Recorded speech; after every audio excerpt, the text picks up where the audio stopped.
It is a shambles, isn't it, when we've got too much immigration for the economy to sustain, yet we don't have the skills. We're not bringing in the right people with the right skills for the the skills shortages in this country. Someone else who's been hot on this for many years is Judith Sloan, the contributing editor, economics editor of the Australian newspaper, joining us from Queensland. I've got to get you to have a quick comment on that, Judith, because I know you've talked about this immigration situation for so long. We seem to be doing everything wrong in immigration at the moment. Well, I think that's right, Chris, because they haven't really got a policy, and I think I described it in the paper as a Clayton's policy, which is they've got some targets. They want to reduce what we call the net overseas migration to 375,000 this financial year. There's absolutely no way they'll get to that figure. It probably will stay at about the 500,000 mark. They've been sort of faffing around with the student visa conditions, but the most recent figures suggest that the international student visa numbers are actually higher than before. So, you know, unless you really have a determined policy and you have some sort of regulatory changes to back that up, this doesn't just happen. Yeah, indeed. Now, the topic I really got you on to talk about was energy, with the latest news about where prices are heading come July. Here's Chris Bowen today. Now, there's a long, long way to go, but this is encouraging news. Encouraging for those small businesses and families who will receive lower energy bills as a result. But nobody should suggest that there aren't real cost of living pressures around the world and in Australia, and energy prices are, of course, part of that and will continue to be. Judith, how good is this news, or is it a lull before we're hit with even more transmission costs and new projects that need to be funded? Well, so people have to understand how the retail electricity price is determined. So it's about 40% transmission, 30% or so wholesale. There's a retail margin, and then there are sort of green levies and bits and bobs. So the wholesale price has been depressed. The wholesale price is basically zero during the day, and then it scoots up at night because, funnily enough, the sun sets and sometimes the wind doesn't blow. But overall, the wholesale prices have fallen back from the previous 2 years, calendar years.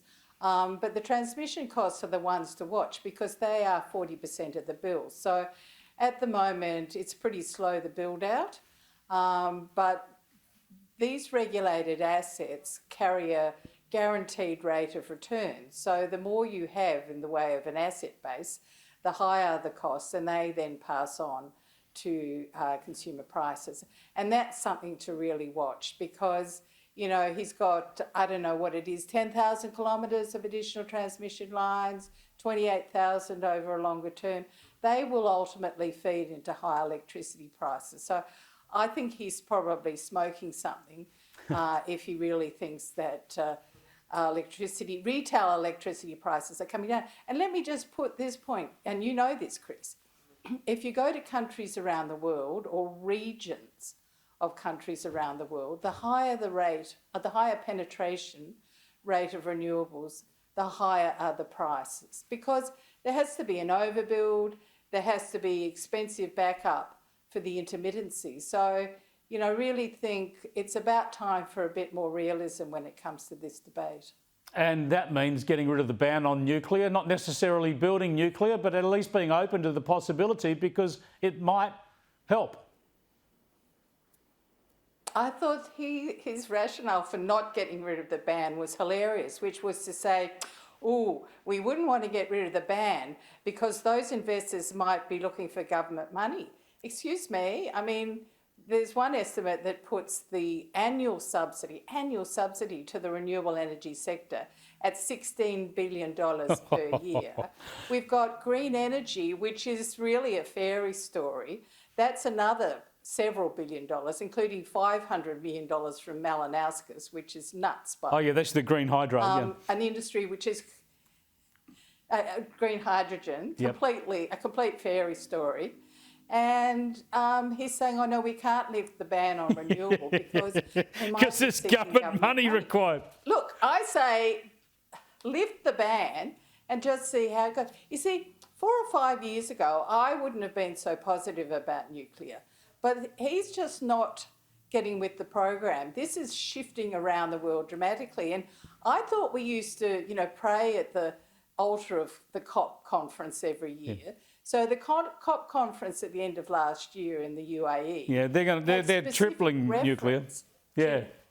Spot on, Judith. Sorry to cut you off. Our love of COP. Exactly. Yeah, our love of COP and wanting to be ahead of the curve globally doesn't count with nuclear, apparently.